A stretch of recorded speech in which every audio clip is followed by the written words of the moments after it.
Hello everyone, welcome to Make Gaming Easy.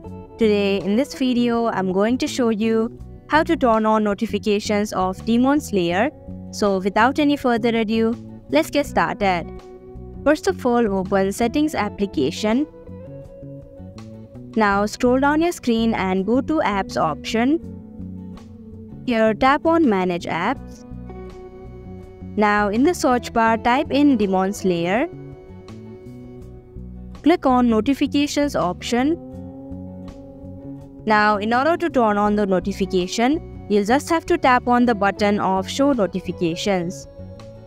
So that is how you can turn on notification of Demon Slayer.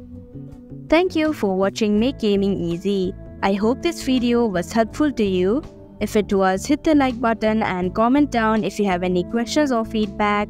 Also, if you are new to our channel, subscribe and hit the bell icon so that you don't miss our upcoming videos.